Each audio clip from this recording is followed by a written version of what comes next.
Hola, muy buenas tardes, familia de Nueva Humanidad Televisión. Un placer saludaros a todos y a todas, tanto el equipo como yo personalmente. Os damos la bienvenida y las gracias por seguirnos en todas nuestras intervenciones, entrevistas, compartires que hacemos cada día aquí con todos vosotros y con mucho amor y con mucho gusto que lo hacemos. Y hoy tenemos aquí, estoy emocionado porque tenemos aquí a un referente, un gran referente a nivel nacional e internacional como es Raimon Sansó. Y vamos a hablar de algo diferente de lo habitual que hemos hecho siempre aquí con él, en entrevistas, hablando siempre normalmente de sus libros, pero hoy vamos a ir más allá y vamos a desnudarlo, vamos a hablar de sus comienzos, de su infancia, de su trayectoria personal y profesional, sobre todo, y vamos a descubrir con él cositas que no sabemos de él y os va a hacer mucha ilusión conocer aspectos de Raimon que nunca se han dicho en los medios. Y para mí es un privilegio contar con él aquí en Nueva Humanidad y que aquí los pueda expresar él. Gracias, Raimon, por tu presencia. Gracias a ti, Francisco, porque no se me ocurre a nadie mejor que contigo para hacer este episodio tan personal. Es muy bonito lo que vamos a vertir aquí hoy. Sí, porque detrás de los libros o de las cosas hay personas y la gente quiere saber con qué persona está y creo que se lo debemos. Sí, porque estamos acostumbrados en un mundo como muy enseñar solo la parte bonita del ser humano, lo que es bonito, lo que gusta, pero no hablamos nunca de la otra parte que hay del ser humano, ¿no? Exacto. Que somos luces y sombras. Sí, todos tenemos historias que contar y algunas muy interesantes, por cierto, porque pueden inspirar o ayudar a otros, ¿no? Y la idea de hoy es ver cómo una actitud, cómo una misión de vida puede crear un proyecto tan chulo, al menos, como el que yo he vivido. Yo me siento afortunado.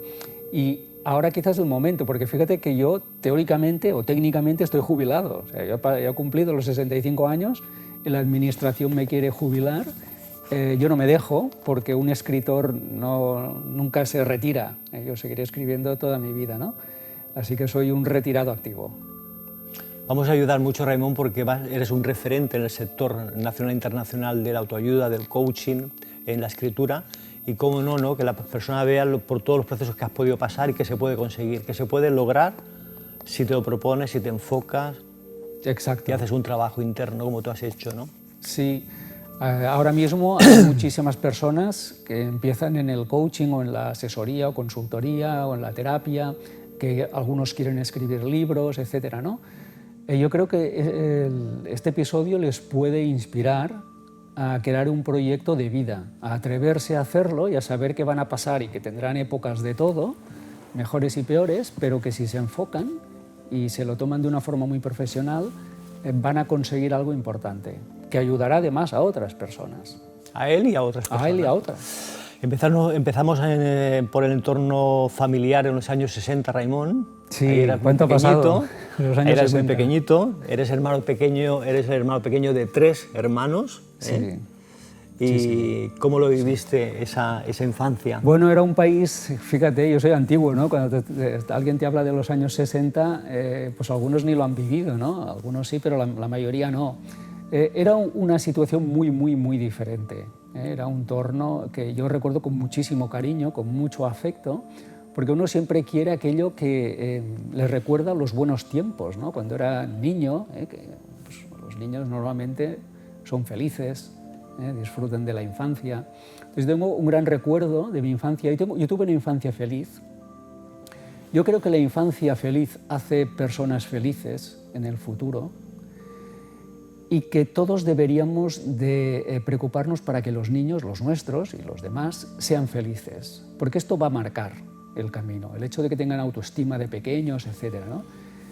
Yo mi juventud la recuerdo como una familia muy tradicional, rodeado de libros. Yo siempre digo que tengo como una muralla de libros que me protege, porque los libros han estado siempre acompañándome en mi vida y me han protegido. Los libros me han cambiado la vida. Los libros que yo he leído, no los que he escrito, los libros que yo he leído me han cambiado la vida, me han enseñado, me han sacado de apuros, me han salvado la vida cuando eran libros de salud. Entonces, lo importante que llegan a ser los libros, ¿no? Y yo te digo que de pequeño vivía en una trinchera, rodeado de una trinchera de libros.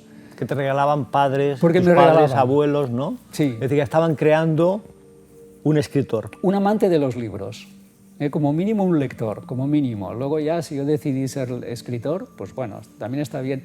Pero yo creo que todos tendríamos que ser lectores. No todo el mundo quiere ser o tiene que ser escritor, pero sí lector. ¿Por qué? Porque los libros te van a enseñar tantas cosas que en un momento de la vida te van a ayudar a salir adelante.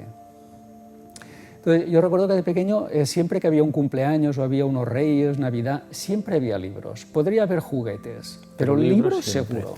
Siempre había uno o varios. Aquí estamos viendo algunos de los que tú leías en aquella época, Raimon. Sí. Wow. Los cuentos o los cómics yo recuerdo de Tintín, que es lo que se llamaba en la época, ¿no? Ahora habrá otros. Pero... Héroes, te regalaban sobre literatura de héroes. Sí. Marcaron. Exacto. Y yo creo que esto es importante porque a mí, en concreto Tintín, creó un efecto en mí.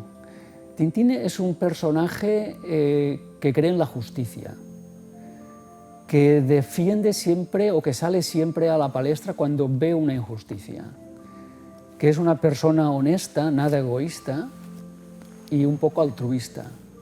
Entonces yo creo que estos valores, al margen de las historietas, estos valores tienen que ir calando en los niños. Y en mí calaron, porque en casa los tres hermanos nos cambiábamos los cuentos estos de los cómics, de Tintín los teníamos todos, y yo aprendí muchísimo de ese personaje. Pero lo que puedes aprender en concreto de ese personaje es a ser buena persona. Y eso va contigo, porque hay como un Tintín interior que te acompaña el resto de tu vida, y cuando ves una injusticia, te plantas.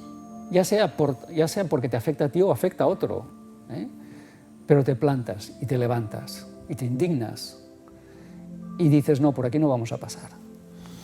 Entonces yo creo que sembrar estos valores es importante, y yo tuve la suerte pues de tener este cómic, o en otra época me habría tocado otro, porque los hay, ¿no? Otro del libro que salía por ahí eran Los 7 secretos, los libros de Enid Blyton, que era una escritora inglesa. Era como la que escribe ahora Harry Potter, pues la de nuestra época, de los años 60, que escribió muchísimos libros de misterio y que tenían que ver también con niños que querían resolver problemas de mayores. Y una vez más, ¿no? Yo insisto, esto deja en ti o marca en ti unos valores que luego de mayor van a salir. Sobre todo porque cuando somos niños, Raimon, somos como esponja, ¿no? Estamos en una época de nuestra vida, ¿no?, que admitimos todo lo que recibimos, ¿no? Sí. En cierta manera. Somos esponjas. Entonces todo aquello que damos a un niño va a quedar ahí, se va a acordar toda la vida. Entonces en algún momento va a salir, ¿no? Entonces entregar libros de violencia gratuita no tiene ningún sentido, pero libros de personas que tienen valores y ética, eso es sembrar en un niño, pues eso, valores y ética, ¿no? Así que a todos los padres que sean responsables en las películas o los libros que entregan a sus hijos, porque es el momento de sembrar cuando son niños, ¿no? Yo tuve la suerte de recibir muchos libros de regalos. Yo de hecho los pedía, También es verdad que no había pantallas, no existía todo eso, pero la forma de hacer volar la imaginación era con libros, con novelas, con historias. Entonces tu imaginación se disparaba. Y yo les recomiendo a la gente que si dice que no tiene creatividad, que lea novela, porque la novela te obliga a visualizar una historia escrita, te obliga, te enseña a ser imaginativo y creativo. Y eso es bueno porque si no una pantalla pues ya te lo da todo como hecho, ¿no? Te da la imagen, te da el sonido, te da la historia, te da todo. Entonces pon algo de ti en la historia. Además muchos juegos con matanza, además. Sí, muy violentos. ¿No? Muy violento. Muy gratuito, además violencia gratuita, ¿no? Bueno, otra cosa que vino después, en los años 80, fueron las películas de Indiana Jones, que en el fondo es un Tintín, es un aventurero pues, honesto, coherente, valiente, que quiere resolver la injusticia, que son muchas, que hay en el mundo, ¿no? Entonces yo creo que estos héroes son los que ayudan. ¿Y qué te han marcado mucho? A mí me ha marcado muchísimo, muchísimo. Tienes también otros momentos entrañables de veraneo, donde veraneabas, Raimon. Sí. ¿Cómo recuerdas aquellos años, aquellas personas, aquellos lugares? Bueno, ibas al pueblo, me imagino, el pueblo, que antes se decía, ¿dónde veraneas? En el pueblo. pueblo. Todo el mundo tenía un pueblo, ¿no? Veníamos a la ciudad a vivir, sí, Yo nací en una ciudad, pero es verdad que mis papás tenían un pueblo en el que habían nacido. Aquí estamos viendo alguna fotografía, amigos. Esta es la masía de mi madre, donde había vivido su abuelo. Esa fue la masía de su abuelo, y luego ella pues la heredó. Entonces esto estaba en medio del campo, ahí no había teléfono, no había agua corriente, no había electricidad, estábamos totalmente aislados, pero estábamos seguros, porque en aquellos momentos, años 60, 60, 65, España era un país tremendamente seguro. No había delincuencia, prácticamente no había delincuencia. Y mi padre se iba a trabajar en verano, que estábamos ahí 3 meses, se iba a trabajar pues, todo el verano y nos dejaba ahí. Dejaba a mi madre con 3 niños pequeños, sin teléfono y totalmente tranquilo. Y nunca pasó absolutamente nada. Éramos una sociedad pues, segura. Y ahí estábamos pasando el verano y pues íbamos a pescar, íbamos a hacer excursiones, teníamos nuestro perro, bueno, hacíamos lo que hace un niño, ¿no? Ahí se ve una foto de esa edad, de esa época en la que yo era Boy Scout, yo y mis hermanos, ¿no? Mis padres creyeron que los valores de los Boy Scouts serían importantes, ¿no? Pues también porque buscan eso, la humildad, la cooperación, el trabajo en equipo, todo eso, ¿no? Y la verdad es que me creó una influencia muy sana, porque los Boy Scouts siempre estábamos de excursión, íbamos de excursión, de campamento en verano, etc. Y con unos valores también muy humanos, ¿no?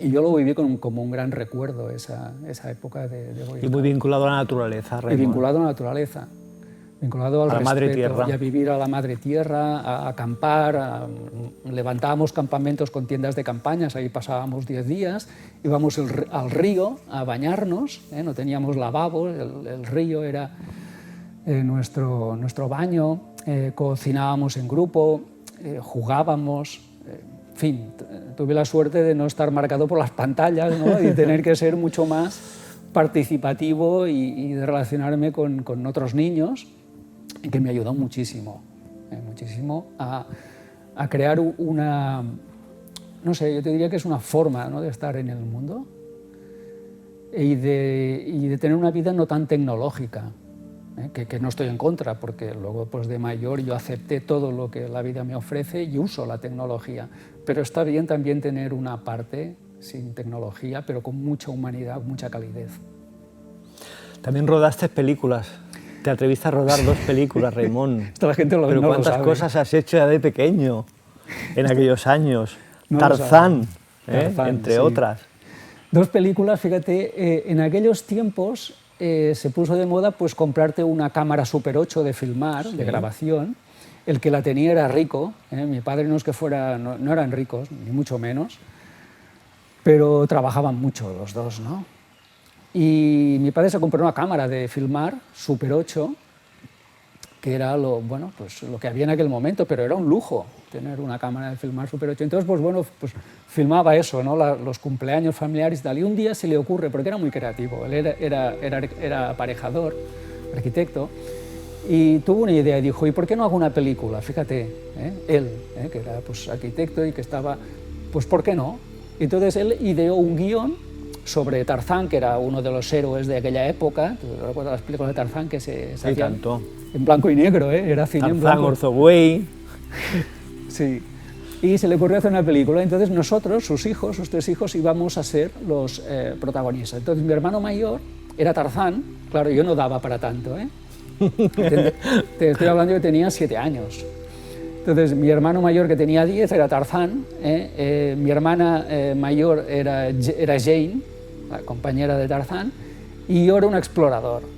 Entonces, ocurrió algo muy divertido porque se llamó Tarzán y los Bulubas, que fue el nombre de la tribu africana que mi padre se inventó, y se inventó un guión y lo filmamos. Entonces, llamamos a gente del pueblo para que viniera a hacer de extra, a hacer de bulubas, de negros, de la tribu en la que sucede todo eso, ¿no? Hay un secuestro de la Jane, Tarzán la rescata, y yo pues soy un explorador que va en una avioneta y la avioneta tiene un accidente y queda ahí aislada en medio de la selva y Tarzán nos ayuda a que nos rescaten, etc., ¿no? Entonces fíjate una cosa muy curiosa, que en el pueblo nos costó mucho que la gente viniera, porque claro, a los chicos que los pintaban de negro, los pintaban todos de negro, de arriba abajo, ¿no? Y eso a algunas mamás les extrañaba, ¿no? Dice, ¿pero qué vais ahí? ¿A filmar qué? Ellos pintan de negro, ¿y eso qué es? Pero fíjate que cuando se acabó la película, fuimos al pueblo y el alcalde nos dio permiso para proyectar la película en la Plaza Mayor, con unas sábanas, ¿eh? Entonces mi padre pues llevó el proyector de Super 8 y vino todo el pueblo de noche y proyecta la película. Bueno, la gente se quedó alucinada, pero se quedó tan alucinada que dijeron, oye, si hacéis otra película, venimos todos, hasta los mayores. Qué bueno, ¿eh? Todo el mundo, ¿Qué éxito tuvo entonces, un éxito Raimon? brutal. Claro, fue una película que estaba muy bien hecha, con banda sonora, con efectos, todo lo que había en los años 60 y hecho en plan amateur. Pero era una película que duraba 1 hora y que era muy entretenida, con un argumento, un guión, etc. Entonces se quedaron tan impresionados que dijeron, las que hagáis, contad con nuestros hijos y con nosotros, porque queremos todos participar. Y eso animó a tu padre a crear la segunda. Y esto animó a crear la segunda, que fue Cita en el espacio, en aquellos años. Todavía es en el año 69, yo tendría pues eso, 8 o 9 años. Claro, Estados Unidos vive, y Rusia también, ¿no? La aventura del cosmos, de todo eso, ¿no? que hicieron en aquella época. Entonces estaba muy de moda este tema. Entonces él se le ocurrió a mi padre hacer una película que tituló Cita en el espacio, con un argumento también muy atractivo, de 3 astronautas. Claro, los astronautas siempre son 3, éramos los 3 hijos, ¿no? Mi hermana, mi hermano y yo éramos 3 astronautas. Construyó una nave, allí en la Masía, construyó una nave con madera, y allí se filmó los interiores y exteriores.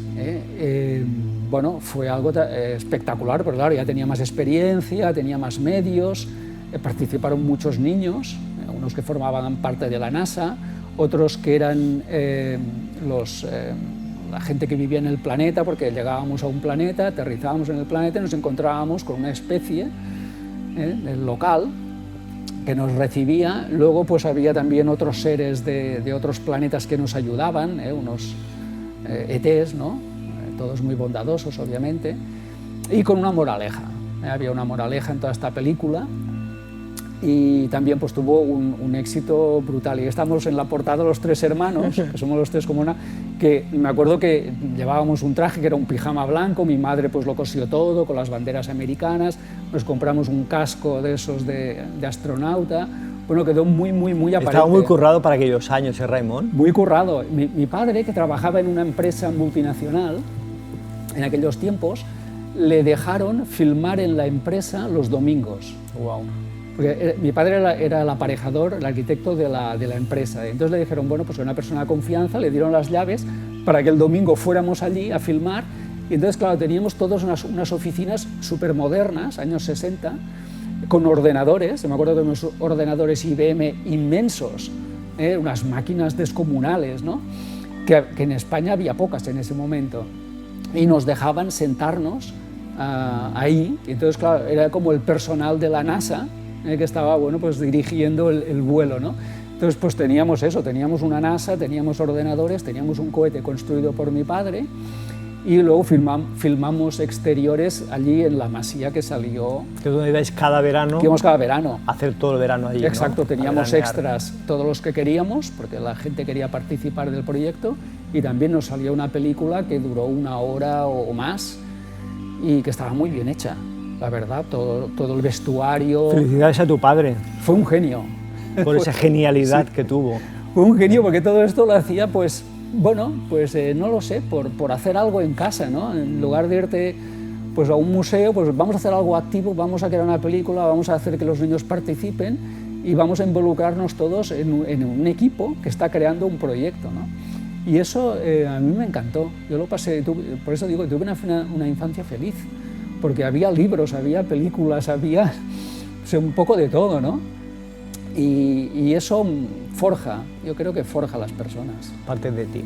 Hemos hablado de los veranos, pero también viviste muchas navidades de pequeño, Raimon, aquellas navidades de aquellos años. ¿Cómo las viviste, aquellas navidades eran tan mágicas y entrañables como lo son ahora? Pues más, yo creo que lo eran más, porque teníamos menos, pero lo vivíamos más intensamente. Entonces yo no sé, yo recuerdo, por ejemplo, Barcelona, mucho más adornada en Navidad. Yo creo que se vivía más en la calle la Navidad. A ver, los juguetes no eran tan caros, eran más baratos. Yo recuerdo juguetes de plástico que eran realmente cosas muy baratas, pero esto nos hacía la misma ilusión. Y lo vivíamos muy intensamente. Hacíamos nuestras felicitaciones de Navidad, las enviábamos. Las vacaciones de Navidad, pues había muchas actividades navideñas, no solamente. O sea, íbamos a los mercadillos, íbamos a todo lo que tenía que ver con la Navidad. Lo vivíamos intensamente, ¿no? Y yo lo recuerdo como una época muy feliz de mi vida. Había mucha inocencia en aquella... Había inocencia. Había inocencia, porque sí. Yo sacaba incluso, no sé si tú también lo hacías, Raimon, los zapatos por la noche de Reyes sí. a la ventana y esperábamos que a la mañana siguiente hubieran allí pues, chucherías o algún regalo sí. en los zapatos. Entonces era una ilusión tremenda. Mira, ya no un calcetín, sino eran zapatos. Sí, sí, claro. Tus propios zapatos o bambas en la ventana. En aquel ¿no? momento el Papá Noel aquí en España no existía. No, eran reyes. Exacto, eran los Reyes Magos y punto pelota. O sea, es lo que teníamos y además me parece bien, ¿no? Cada cultura tiene sus costumbres, ¿no? La nuestra es esta, son los Reyes Magos. Y fíjate, te voy a contar una anécdota muy buena de lo creativos que eran. Mi madre, que había sido modista en sus años jóvenes, adornaba toda la casa con lazos. Es decir, se vivía mucho la Navidad porque se adornaba mucho la casa, pero no con lucecitas de estas que hoy nos venden, chinas, sí, que te dejan como atolondrado, ¿no? Sino que cogía cintas y hacía lazos y los colgaba de las paredes, de las puertas, de todos lados, ¿no? Y me acuerdo un año que se les ocurrió construir la corona de un rey. Y la construyeron. Entonces, con una lámpara antigua, mi padre cogió la base, y entonces mi madre fue pues, cosiendo perlas, piedras semipreciosas falsas, pero creó como una corona fantástica. Y entonces, un día de Reyes, la encontramos allí y se nos dijo a los 3 niños que se la habían dejado. Tú imagínate para un niño que tiene 7 o 8 años, o 6, no sé cuántos teníamos, que te dicen que el Rey Mago se ha dejado la corona en tu casa. Bueno, estábamos alucinando, ¿no? Qué emoción, ¿no? Qué emoción. Y además también se dejó unos guantes largos que también te llevaba cosidos como unas piedras semipreciosas falsas. Bueno, yo me acuerdo el vecino de arriba, que era un niño, que le dije que tenía que bajar a ver eso, ¿no? Claro, bajó de inmediato. Cuando lo vio, se echó a llorar porque en su casa no se habían dejado nada. Entonces, con esto solo quiero explicar que esa creatividad que tenían mis padres no la tenía todo el mundo. O sea, tenían unos detalles hacia la familia, hacia las fiestas, hacia las tradiciones, para vivir intensamente en cada momento. O sea, cuando era Navidad, y cuando era verano, y cuando se hacía algo se hacía, y se hacía bien y se hacía a fondo y con creatividad, ¿no? Y ellos no sabían, pero aprendían, y hacían lo que podían, y a nosotros nos parecía la gloria. Ahora me acuerdo cuando hablaba de eso de la Masía, en San Juan, que compraban petardos, cohetes, no solamente petardos, sino cohetes. Entonces íbamos a pasar la verbena en la Masía, que estaba allí en medio del campo, y tirábamos los cohetes, llevábamos a algunos amigos, hacíamos aquí una fiesta. Sí, ahí. Bueno, yo me acuerdo que la gente del pueblo, cuando lo veían, estaban en el pueblo y oían los cohetes y pensaban, porque la gente ahí no tiraba cohetes en aquellos momentos, no se gastaba dinero en esto. Bueno, pues venían caminando de noche y se quedaban a una distancia prudencial para ver el espectáculo. Porque claro, decían, esto es la bomba, o sea, esto no, aquí no, en el pueblo esto no se hace, nadie se gastaba un duro en cohetes ni en petardos. Y nosotros, que éramos los locos de Barcelona, pues hacíamos cosas como esta. Entonces la gente venía asombrada y pensaba, hostia, pero ¿esto qué es, no? Esto es Marte. Y venían ahí y se ponían bien lejos, no molestaban, pero querían verlo. Porque en aquella época tampoco era tan habitual, tirar cohetes y petardos. No lo era. Había mucho menos cantidad que ahora, claro. Mucha menos variedad, ¿no? Pero bueno, si mis padres tenían un duro, pues se lo gastaban. ¿Para qué? Para la fiesta, para celebrar las cosas, para vivir intensamente todo. Antes te decía que esa casa no tenía ni agua ni luz corriente, y no la tenía. Pero bueno, un día a mi padre se le ocurre comprar un generador eléctrico que iba con gasolina. Y entonces lo instalaron, vinieron unos electricistas e instalaron el generador, que no sé ni de dónde lo sacó, era antiguo, era de segunda mano, iba con gasolina, y puso toda la instalación eléctrica con focos. Bueno, viene el día de la inauguración y le dan y funciona. Bueno, claro, la gente del pueblo que veía la casa de lejos, veía electricidad, decía, ¿esto qué es? Bueno, también vino gente de noche a ver qué es lo que estaba pasando. Claro, no entendían que una masía que estaba allí en medio del campo tuviera electricidad, ¿eh? Pensaban, bueno, ¿y esto? Entonces, claro, al final supieron que era un generador, ¿no?, que teníamos ahí, pero les llamó la atención. O sea, eran como pequeños, o sea, la infancia era vivir milagros de gente no pudiente, pero que hacía cualquier cosa por ir a más. Por avanzar. Por avanzar, ¿no? Porque la familia tuviera buenos recuerdos, por lograr algo, ¿no? Y yo creo que esa fue una gran lección de vida. Y muy creativos tus padres, Raimon. Muy creativos. Entonces, la lección para todos es, seamos creativos, vivamos intensamente, enseñemos a nuestros hijos que se pueden hacer cosas diferentes y creemos buenos recuerdos. Pues hagámoslos así todos, padres y madres que nos estáis viendo ahora, mucha atención a la infancia de vuestros hijos para crear niños felices y estables. Raimon, también tuviste un incidente en el colegio. Sí, muy terrible. Contar esta anécdota. Es terrible. Yo me acuerdo que, creo que tenía 7 años y tenía un profesor en el colegio que se llamaba Don Ángel. Tú fíjate, Don Ángel, que yo creo que tendría que llamarle Don Demonio. O sea, a partir de entonces yo le llamaba interiormente Don Demonio, ¿no? Bueno, aquel individuo un día me sacó la pizarra y me hizo hacer una operación que yo no sabía hacer. Era una multiplicación, no recuerdo muy bien, pero yo no la sabía hacer. No la sabía hacer y me quedé bloqueado además. O sea, estás ahí delante de toda la clase, están todos mirándote y te dice que hagas algo. Entonces me empezó a gritar y yo me bloqueé más. Estaba aterrorizado. Bueno, no se le ocurre otra cosa que venir y darme un tortazo, pero me dio un tortazo que reboté en la pizarra. O sea, me dio aquí, pero es que la pizarra me dio en el otro lado, ¿no? O sea, reboté. Y él se dio cuenta de la burrada que acababa de hacer y me vio además la cara marcada. Entonces me dijo, vete al lavabo y échate agua. Y yo me fui al lavabo, absolutamente humillado, delante de toda la clase. Me estuve poniendo agua, porque además yo no sabía por qué me había pegado, porque yo no había hecho nada, simplemente es que no sabía hacer una operación. Este era el problema, ¿no? Bueno, vuelvo a clase, toda la clase mirándome, abro la puerta, era una humillación tan grande y me hace sentar. Bueno, salgo del cole a las 6, viene a buscarme mi madre y lo ve la mano marcada y me pregunta qué ha pasado. Yo le explico, ha pasado esto. Y se lo cuenta a mi padre. Mi padre quería ir y darle, zurrarle al profesor. Vamos, esto me pasa a mí hoy con mi hijo, yo te aseguro que yo lo sacudo. Yo sí voy al cole. Mi padre no fue, pero yo sí voy al cole. Voy al cole y lo sacudo, con las consecuencias que tenga. Eso me da igual, pero lo sacudo. Bueno, mi padre no fue al final. Y yo me quedé un poco con la sensación de que no saber en la vida, que fue lo que me pasó, no saber te va a crear problemas. Es mejor saber que no saber. Esa fue la gran lección. Entonces mi madre sí fue a la directora a quejarse, me llevó, y la directora, absolutamente avergonzada, me regaló un libro. Y aquella fue otra lección, ¿no? Yo pensé, bueno, los errores o el no saber se arreglan con un libro. Con ¿no? un libro. O sea, cuando no sepas, que te traerá muchos problemas, un libro, solución para intentar compensar, ¿no?, el desaguisado que se había producido ahí. Yo me fui con el libro a casa, feliz porque me gustaban los libros, pero con esa lección, ¿no? Es decir, en la vida tienes que aprender, si no aprendes vas a recibir por todos lados, y esto es verdad, es una gran verdad, y ese es el libro. Este es el libro, exactamente este es el libro. Figuras y paisajes. Sí, no otro, es este.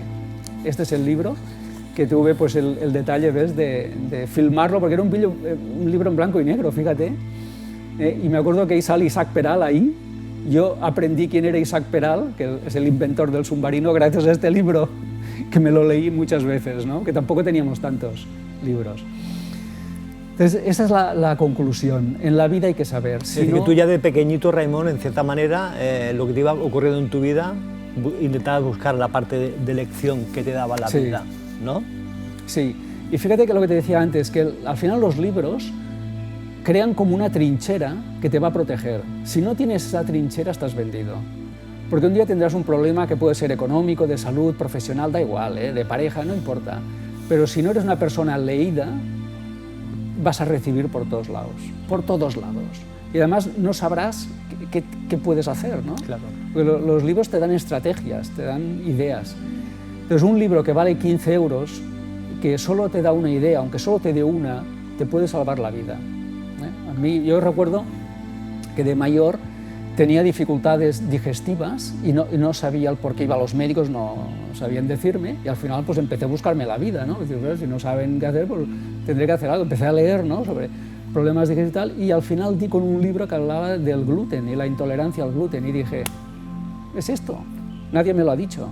Entonces dejé de tomar cereal, ya está, problema resuelto. ¿Y problema resuelto con...? Por leer un libro. Por leer un libro te puede salvar la vida. Bueno, en este caso no era un tema de riesgo vital, pero sí que... pero un problemón que tú tenías. Pero un problema de salud. Claro. Desde hacía muchos años. Desde hacía años. Porque el tema tuyo con la alimentación llevaba ya varios años. Llevaba años, sí. Entonces vas a verme y ellos no te preguntan qué has comido o qué comiste ayer, o no te lo preguntan.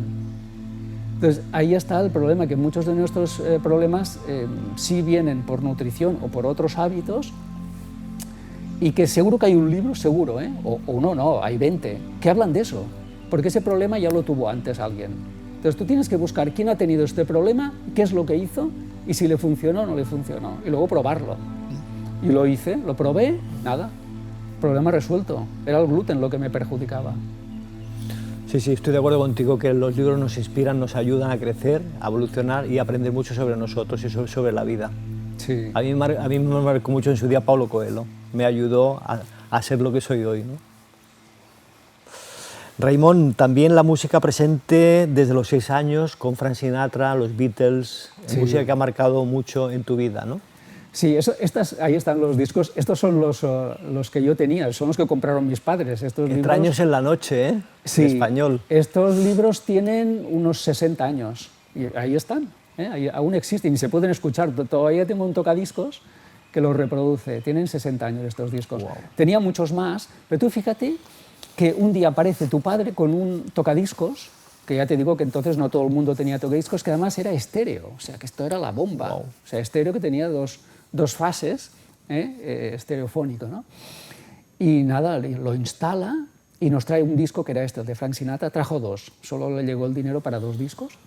Este era uno de ellos con Strangers in the Night, que fue un clásico en aquella época, en los años 69 o por ahí 68. Claro, esto a mí me impactó.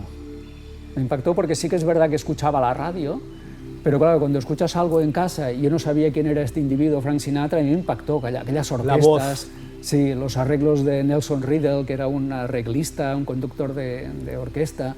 Yo escuché aquello tan americano, tan swing, era el swing americano eso. Yo me quedé impresionado, pensé, hostia, esta música no es la española, ¿no? Esta música viene de otro planeta, eso venía de América, era lo que sonaba entonces. Yo creo que eso marcó mucho mi forma de ser. A partir de entonces la música siempre ha estado presente en mi vida, siempre, día y noche, siempre estoy escuchando música, en el coche, en todas partes necesito la música, y Frank Sinatra es uno de mis preferidos, por cierto. También escucho hip hop y rap y rhythm and blues y todo lo que... pero eso no se olvida. Y Beatles también muchísimo en tu vida, ¿no? Porque en esa época los que mandaban en Europa, en Inglaterra, eran los Beatles. Entonces nos compró todos los discos de los Beatles mi padre, porque pensó que esto era ideal para unos niños o para unos jóvenes. Entonces teníamos 8 años o 9, al menos yo. Y teníamos toda la colección de todos los singles, todos de los Beatles, los teníamos todos. Y los iba comprando regularmente, ¿no? Entonces tenía el pop de la época, y luego pues bueno, teníamos esas músicas un poco más americanas, el swing y todo eso, que a mí me marcó totalmente. Incluso yo recuerdo que en ese disco había canciones como muy románticas que a mí me crearon como una sensación como de morriña, ¿no? Como un romanticismo que me creaba con mucha nostalgia de algo. No sabía de qué, porque yo tenía muy pocos años, yo todavía pues no tenía ninguna inquietud amorosa. Pero tocó parte. Sí, hacia las chicas. Pero claro, tocó esa música, esa tonada pensaba, no sé, hay algo en el mundo que tengo que descubrir, ¿no? Que debe ser eso. Y eran las canciones de amor, ¿no? El romanticismo, bueno, todo eso. Qué bonito. Y luego llegas a tu juventud a los 15 años y el primer libro que te cautivó, Raimon, es El tercer ojo, sobre el lama budista del Tíbet, ¿no? Sí. Comenta. Vamos a lo serio, porque aquí empieza, ahí está. Son los años 70 ya. Estamos en los 70, sí. Yo tenía 15 años, yo seguía leyendo, ya no leía esos libros de niños, ya empezaba a leer libros que tenían mis papás, en casa había muchos libros. Los de mi papá eran muy aburridos porque eran todos de la guerra y de la Segunda Guerra Mundial, la Guerra Civil Española y la Segunda Mundial. A mí eso no me interesaba, estaba lleno mi casa, no me interesaba. Pero mi mamá tenía libros como eso, como El tercer ojo, que yo lo leo y digo, si esto existe y si esto es verdad, tengo que descubrir de qué va todo esto. El tercer ojo habla sobre un niño que es aceptado en un monasterio budista y te explica todo el proceso desde que es chela hasta que es lama. Todo el proceso de aprendizaje, ¿no? Y la apertura del tercer ojo. Aquello me impresionó.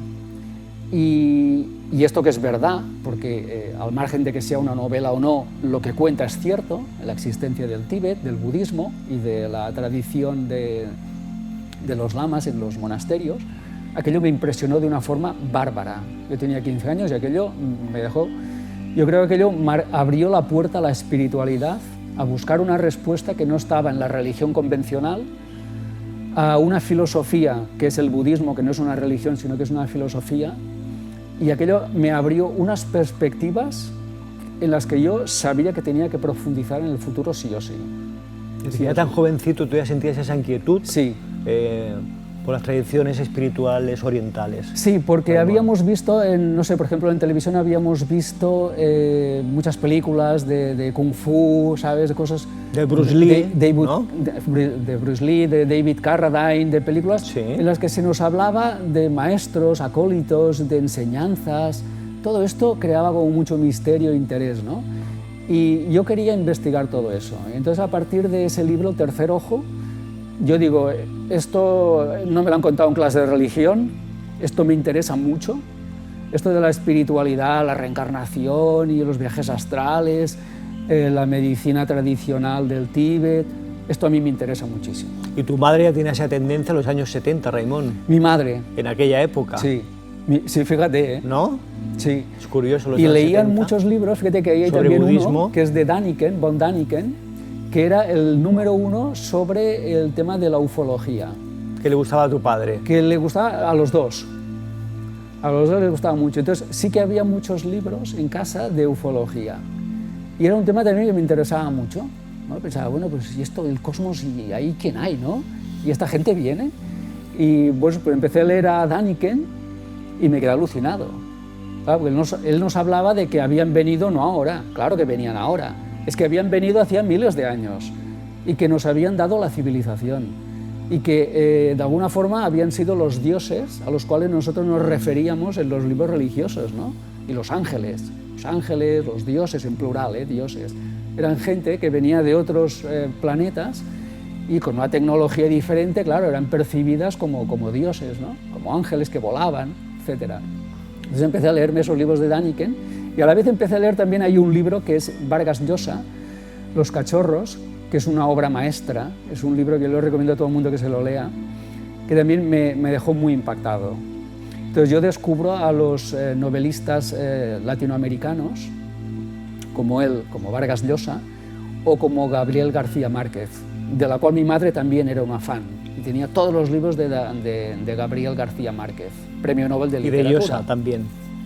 Y de Llosa también. Y de Llosa algunos. Pero de Gabriel García Márquez los tenía todos, era una fan, se los leía todos, y entonces yo empecé a leerlos y también me quedé absolutamente fascinado por los escritores latinoamericanos, absolutamente fascinado. Y en aquel momento empiezo a unir temas y digo, a ver, a mí esto de los libros me interesa mucho, me interesan muchísimo. Me están gustando los libros que son ensayos, como por ejemplo los de Daniken, que no son novela, pero que te enseñan muchas cosas. Me están interesando los libros de novela de estos escritores latinoamericanos y yo no sé qué voy a hacer, pero a mí esto me está empezando a interesar mucho. Y no sé en qué va a acabar, pero tengo muchas puertas abiertas, incluida la del budismo. Y el budismo, eso te iba a decir, el budismo.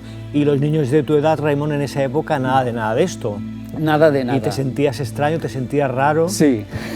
Pues claro, esto es un problema que te llegaría, ¿no?, en un momento dado, ¿no? Sí, ellos me hablaban, yo tenía 15 años y tal, entonces ellos me hablaban de libros, tampoco leían tanto, pero yo me podía leer en un año 40 libros, era bastante, ¿eh? Ahora leo unos 100 o más al año. Entonces me leía unos cuantos 40, yo estudiaba, claro, tampoco tenía tanto tiempo, pero leía libros. Entonces ellos me hablaban de libros que tenían que ver con la pubertad, que es lo que tocaba.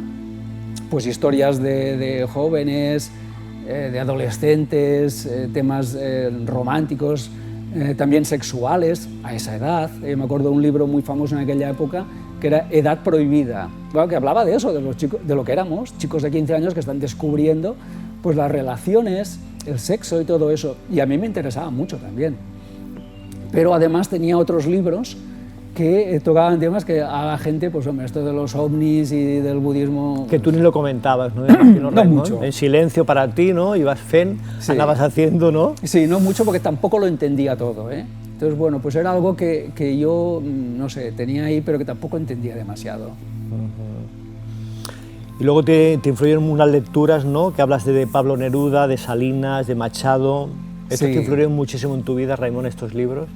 Claro, entonces empiezas ya a investigar, ves los libros que hay en casa, que había muchos. Yo creo que una casa con libros es un hogar especial, porque tiene matices.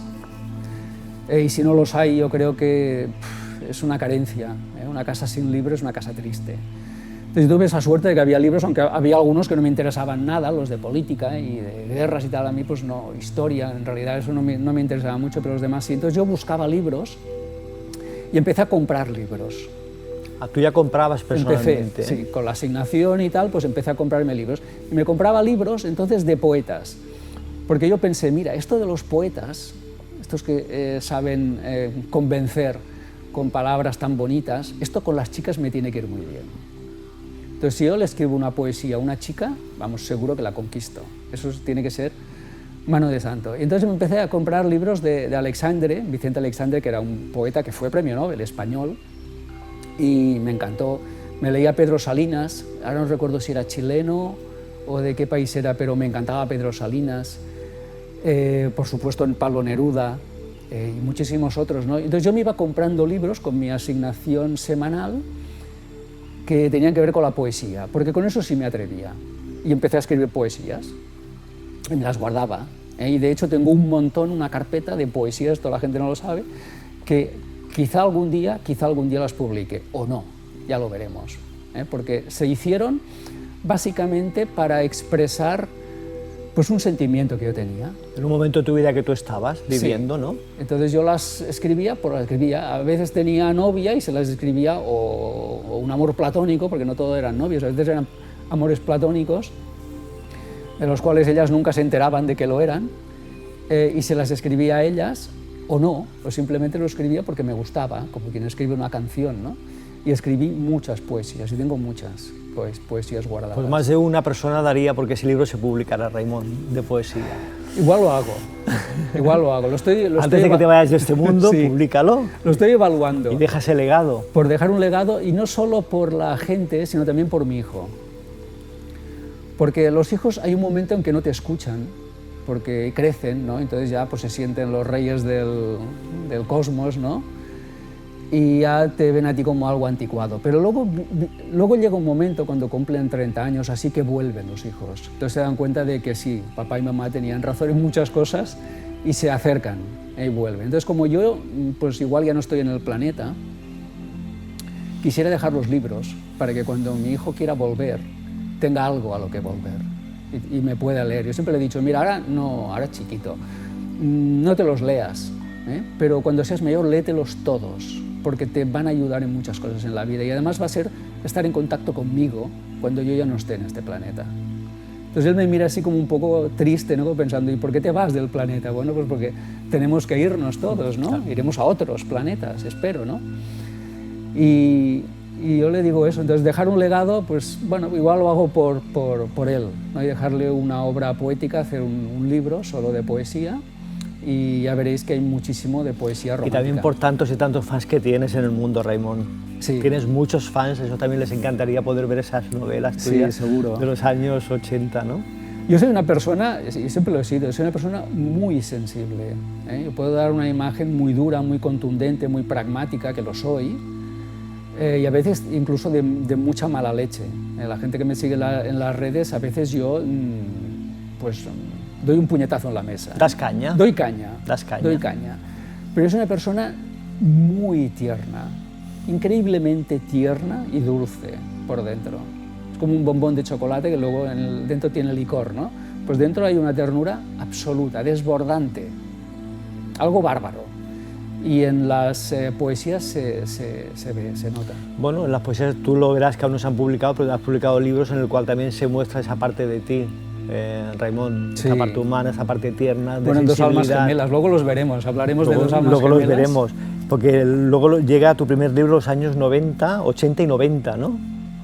Sí, en los años 80 escribo, un día veo un anuncio, estoy en el banco ya, tengo 25 años, estoy en el banco trabajando, estoy acabando la carrera, y veo un anuncio en el periódico de que la editorial Círculo de Lectores convoca un premio para 25 cuentos, que serán 25 ganadores, y que se publicará su obra. Y yo digo, esta es la mía, esta es la mía, voy a hacer un cuento, y es ese, Amor en nuestro tiempo, era el concurso, se llamaba así, Amor en nuestro tiempo, y era para hacer ese libro en el cual salimos 25 ganadores, 25 cuentos. Yo lo escribí, y lo escribí siguiendo el estilo de Gabriel García Márquez, es decir, el realismo mágico, que es un estilo ya creado por Gabriel García Márquez, Llame como llamas. Es un libro que transcurre en Latinoamérica, probablemente en Colombia, y habla de una historia de amor. Todo el libro tenía que hablar de amor, era obligatorio. Bueno, pues con 25 años, ahí estoy, dentro de un libro compartido con otros autores, gané el premio, llegó el telegrama a mi casa, el día que llega el telegrama a mi casa, que me dice que he ganado el concurso, fue uno de los días más felices de mi vida. Yo recuerdo que le enseñé a mi madre a decir, ¿pero quién te escribe un telegrama? Le digo, mira lo que ha pasado. Qué subidón, Raimon, no recibir, porque es un telegrama en aquella época cuando tenías 24 años, 25 años. Un telegrama, ¿no? Que no había correos electrónicos, no había nada de Mira, eso. aquí vemos Este es el telegrama. Un poquito arrugado, pero se ve claro. Ahí se ve 14 de enero del año 88, Sí. Telex, Barcelona. Y ahí el director, que era Carlos Blos, creo, Carlos Meine, estaba leyendo en varias pantallas. Me dice que soy uno de los 25 ganadores, que se pondrán en contacto conmigo para que les facilite el borrador y todo y alguna corrección, y que me dan 25.000 pesetas de la época, que estaba muy bien. Era dinero, ¿eh? Era dinero. Y efectivamente me enviaron un cheque con 25.000 pesetas y la obra publicada. Yo era el rey del mambo. Era el rey del mambo. Entonces en aquel momento me planteo, vamos a ver, si yo puedo hacer un cuento, porque este era un cuento que tenía 15 páginas, si yo puedo hacer un cuento, ¿podría hacer un libro? Y es más, ¿podría ganar más de 25.000 pesetas? ¿Podría dedicarme a esto? Entonces eso ya queda como una posibilidad, que antes no lo era. Antes era una afición, bueno, un hobby, pero digo, ¿y si yo me dedicara a esto algún día? Pero bueno, estaba en un banco, me pagaban muy bien. Claro, es que aquella época tuya, Raimon, eran de trabajos estables y fijos. Sí. No nos planteamos otra cosa, ser autónomos. No, que va. O ser independientes. Nos planteamos ese trabajo fijo y estable y esa seguridad que el día 30 cobrábamos una nómina, ¿no? Exacto. Y nuestras pagas en Navidad y verano. Bueno, y había entrado en un banco. Había entrado en un banco, era apoderado, tenía firma en el banco, nada más entrar, era apoderado, tenía firma y tenía un cargo, era jefe de riesgos en una sucursal. Y entonces dices, bueno, he terminado una carrera, me he metido en un banco, esto hay que explotarlo, ¿no? Y entonces, bueno, estás en una fase de la vida, tienes 25 años y tienes que seguir adelante. Pero eso ya quedó ahí, como diciendo, bueno, plan B. Tus hermanos y tus padres supongo que te felicitaron. Muy orgullosos. Lo celebrasteis por todo lo alto, ¿no? Porque claro, en aquella época recibir un premio de esa cantidad... De salir en un libro. Y que aparte Raimon salía en el libro. Salía en el libro. Porque mi padre compraba los libros de Círculo de Lectores, era socio, era una especie de cooperativa que cada mes comprabas un libro y te lo leías, ¿no? Entonces en casa leíamos siempre libros de Círculo de Lectores. Entonces, claro, que Círculo de Lectores le publicara a su hijo era algo surrealista, ¿no? Para un padre decir, bueno, yo estoy leyendo aquí libros de Círculo de Lectores y ahora resulta que mi hijo tiene aquí un cuento en uno de esos, ¿no? Yo creo que eso fue empezar a recoger lo mucho que nos dieron. ¿Y por qué te ocurre eso, Ramón, en esa edad de tu vida? ¿Por qué crees tú que te pudo ocurrir a ti, ¿no? Y no esas 24 personas restantes, concursantes, que se quedaron atrás? Bueno, no consiguieron ganar. Primero porque yo había leído mucho, Más que tus compañeros. para escribir, porque a escribir se aprende leyendo. Después porque el cuento estaba muy bien, realmente era muy bonito. Que por cierto la gente lo puede leer gratis, porque lo he subido a una plataforma que tengo online y se lo puede descargar y leer gratis, este cuento. Y porque me lo trabajé, sin duda, porque al final no te dan un premio si no te lo mereces. A mí no me esperaba ni no fue azar. No me conocía nadie, me lo dieron a mí porque estaba a la altura. El jurado era gente muy conocida de España en aquellos años. Había presentadores de televisión, había escritores, había gente muy conocida. Eran 10 o 12 personas muy conocidas. Pasó porque lo había trabajado, pero pasó también porque yo creo que la vida te da un aviso y te dice, hay esta opción. Todo depende de ti. Tú puedes elegir ahora, después, pero esta opción está. Entonces, esta opción era mi misión de vida. Yo vine para esto, pero no lo sabía. ¿La tomaste como señal entonces, Raimon? Todavía. ¿La tomaste como señal? Lo tomé como señal y dije, bueno, esto me interesa, vamos a tenerlo aquí bien cerca, pero vamos a ver qué pasa. Al margen estuvo pasando una cosa, o anteriormente había pasado algo, de lo que yo tampoco era consciente, pero que también servía como una pieza en el puzzle del futuro. Porque la vida te da piezas de un puzzle que tú no ves la foto final.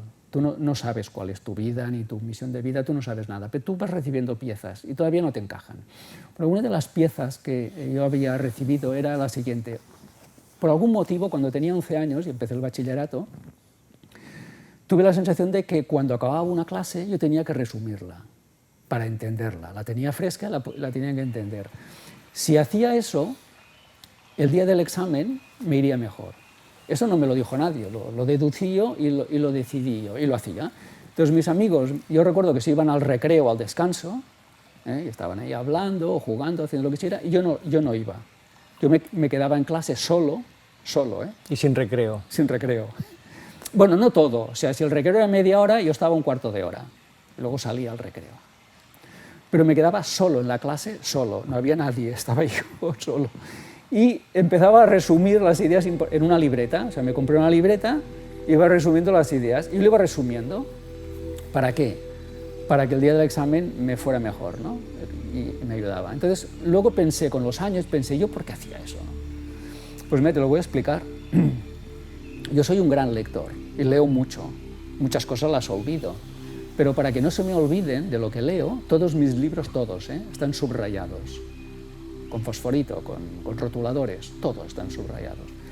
Entonces, yo lo que hacía, lo que he hecho como escritor es no inventar nada. Es de los miles de libros que he leído, miles, es unir puntos y explicarlo de una forma sencilla, corta y clara, o sea, resumirlo.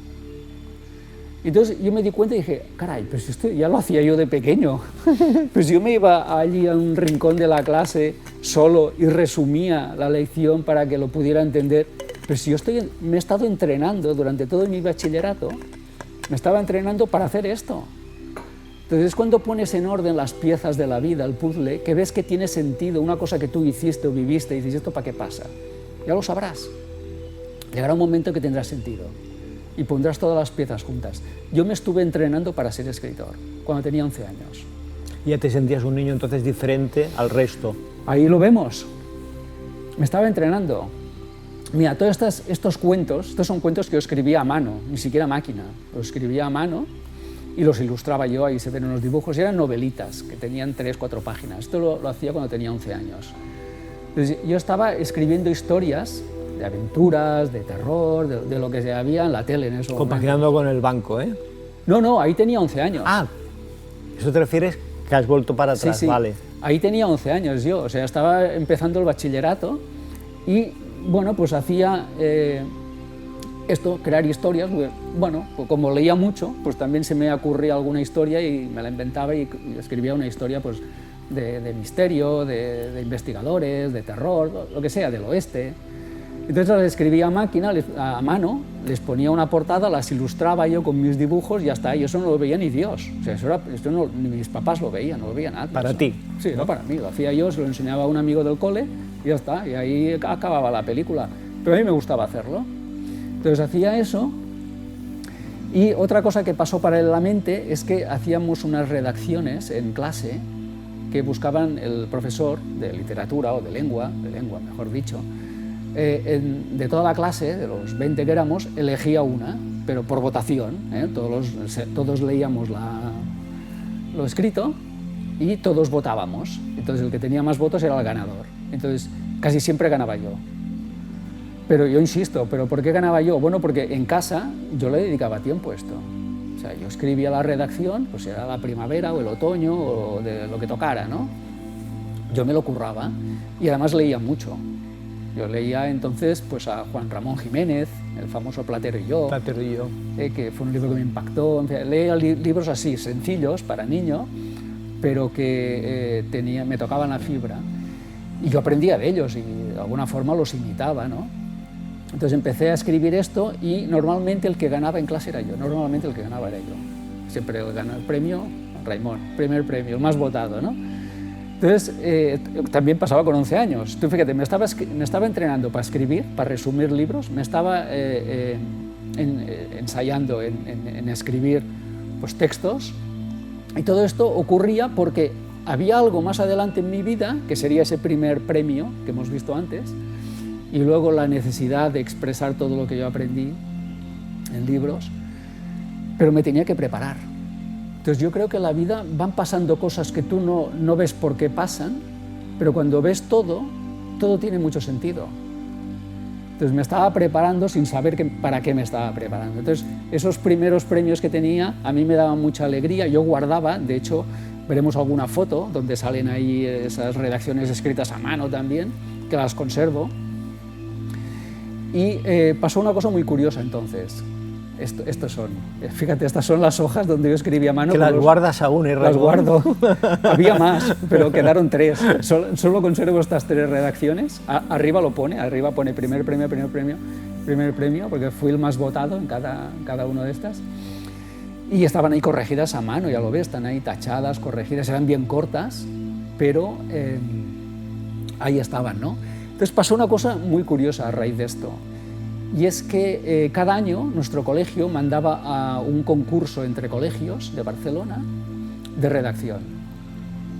Bueno, llegó a oídos del director del colegio de que el que está más preparado soy yo, entonces yo sería el representante del colegio, como si fueran las Olimpiadas, ¿no?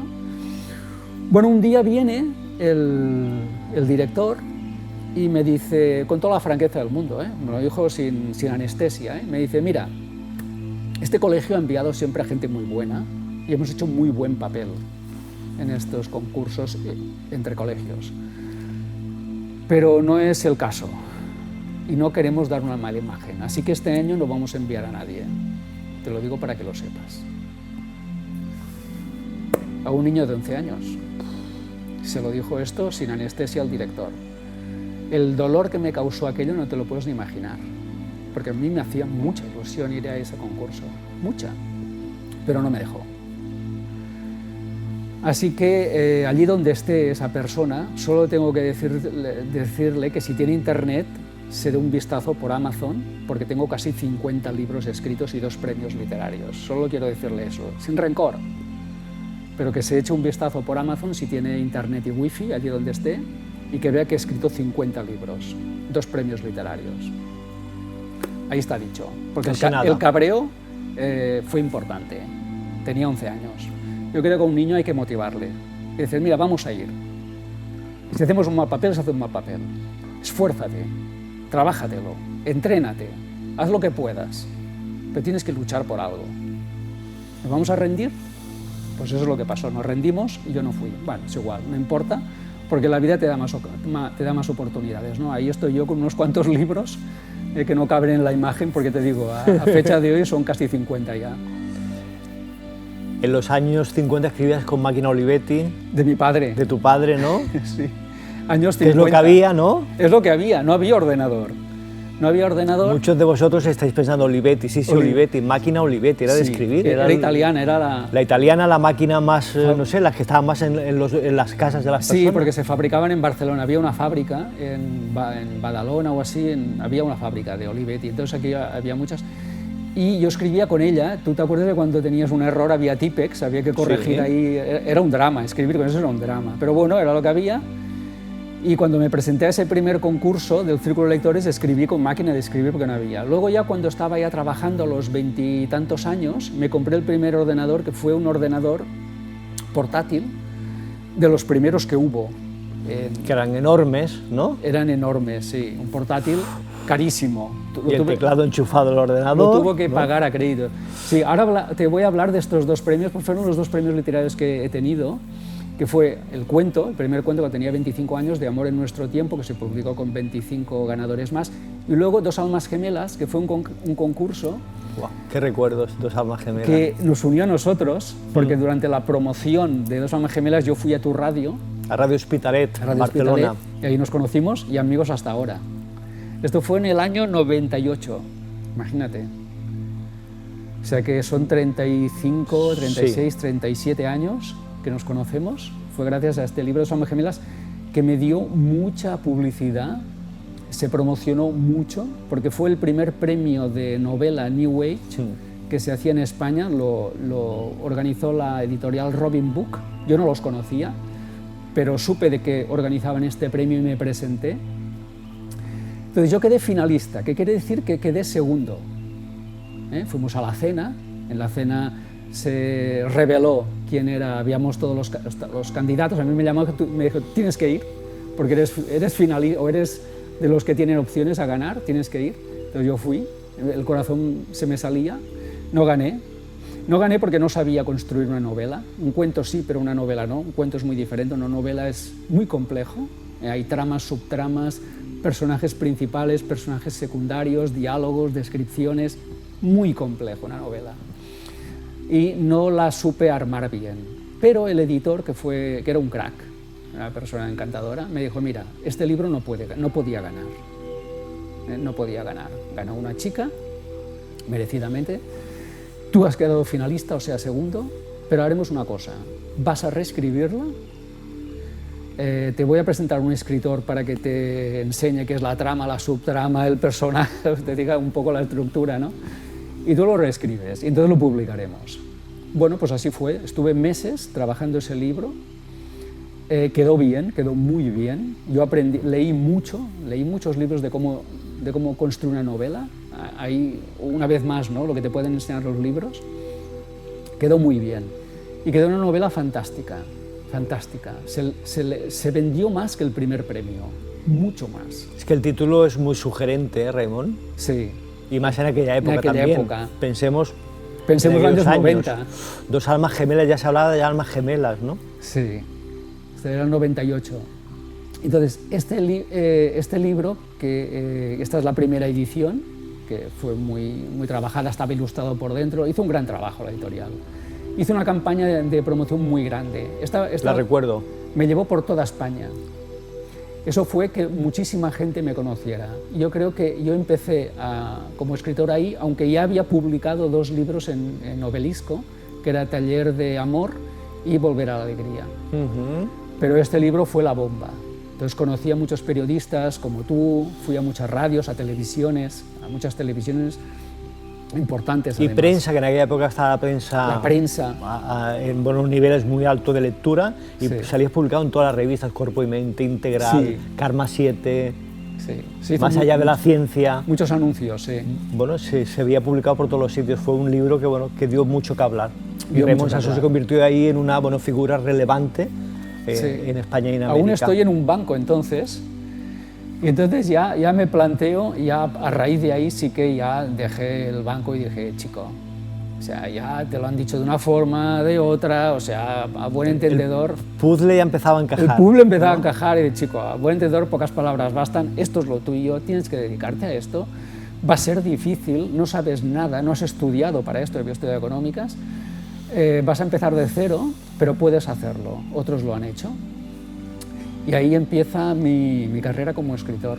Y digo, bueno, pues voy a dedicarme a esto, voy a escribir más libros, voy a aprender más, voy a hacer todo lo que haga falta y voy incluso a dejar este trabajo bien pagado en el mundo de la banca, pero que no me lleva donde yo voy. ¿Qué decisión, no, Ramón, más difícil dejar un trabajo estable en aquella época?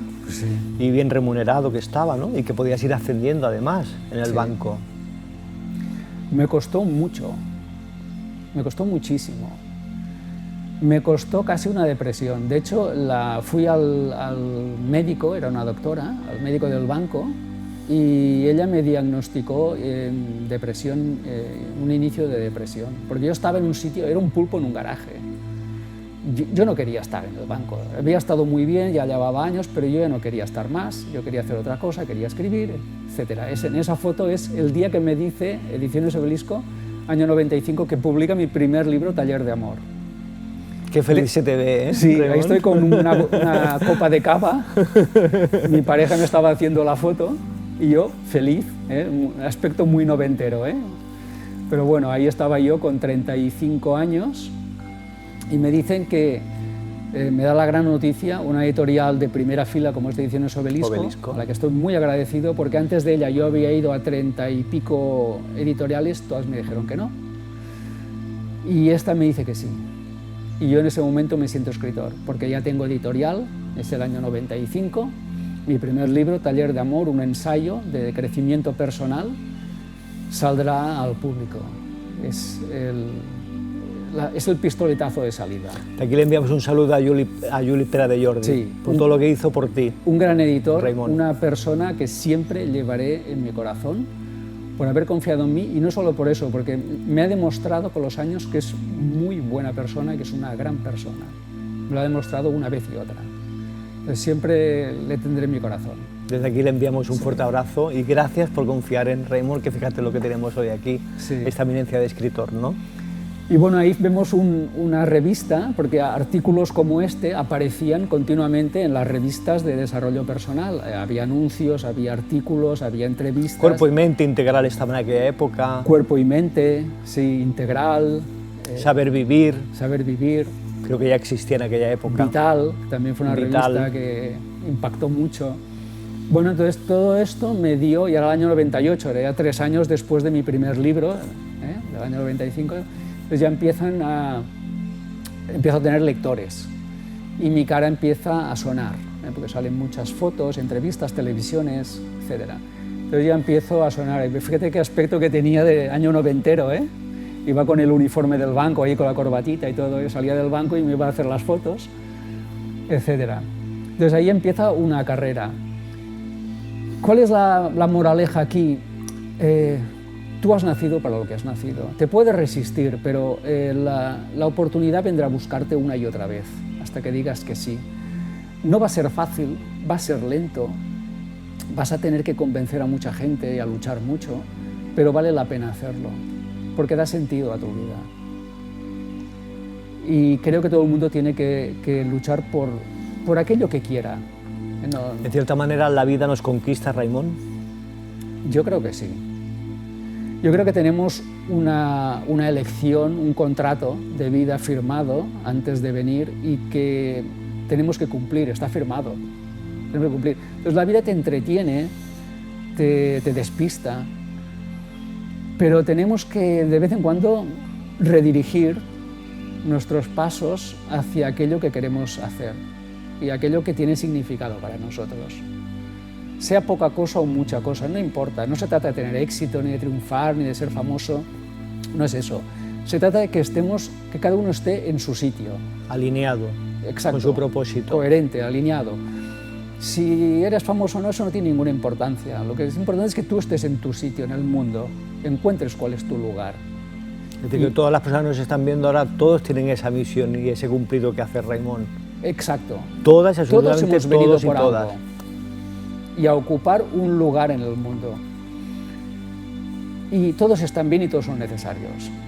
Y cuando uno se desarrolla ese punto, Raimon, supongo que cuando entramos en depresión, en decadencia, ¿no?, en malestar. En mi caso sí. ¿Y crees que se puede generalizar? En mi caso sí. Yo mayoritariamente creo que sí. así al público, que no lo hacen? Probablemente sí, porque no estás aprovechando todo tu potencial, no estás aprovechando tu capacidad, estás al ralentí. Eres como un Ferrari que va en primera. Entonces un Ferrari puede dar mucho de sí. Pero, si va en primera, pues poco da de sí, ¿no? Entonces todos tenemos un contexto o un tema en el que podemos brillar, o que podemos aportar valor como mínimo, ¿eh? No digo que seamos alguien reconocido, no hace falta ni que, pero sí que tenemos un público y gente a la que poder servir y ayudar. Entonces cada uno tendría que buscar su sitio en el mundo. Y que no hemos bajado aquí a pasar el tiempo, no, ni a marcharnos. Ni a hacer billetes, no. Ni a hacer billetes no. tampoco, porque lo dejamos aquí todo. Exacto. ¿No? Todo el patrimonio que consigamos lo vamos a dejar aquí. Exacto. Y además será todo malgastado por tu nuera. Será recogido por tu hijo y malgastado por tu nuera o nuero, da igual, ¿no? O nieto, o nieta, da igual. O sea, al final será dilapidado por la tercera o la cuarta generación o por la que sea. Pues, todos venimos aquí a algo, tenemos un contrato y está bien que lo cumplamos, porque si no nos traicionamos a nosotros mismos. Y eso es una pena que no se te va nunca. Porque en el último día no te arrepientes de lo que has hecho, te arrepientes de lo que no has hecho. De lo que has hecho hay algunas cosas de que mejor no las hubieras hecho. Bien, muy bien, pero las has hecho. ¿Y qué? Pues hechas están. Oye.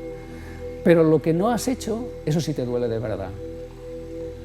Bueno, porque es algo a lo que no te atreviste. Y a fin de cuentas, pues ya ves, cuando toca marcharte, ¿dónde está el miedo? ¿Miedo a qué? A lo que pensarán de ti y ¿quién se va a acordar? Cuando te hayas ido, ¿quién se va a acordar? Nadie. Nadie. Entonces, ¿por qué dejaste pendiente eso? ¿Por qué no te atreviste? ¿Por qué te dio miedo? Porque al final yo creo que tenemos que atrevernos a vivir por un sueño, pase lo que pase. Familia, hasta aquí la primera parte de esta interesantísima biografía de Raimon Sansó. Vamos a tener una segunda parte que en breve la vamos a estrenar y la podréis seguir y ver cómo continúa esta historia tan maravillosa que nos explica el autor y coach Raimon Sansó. Hasta la próxima, amigos.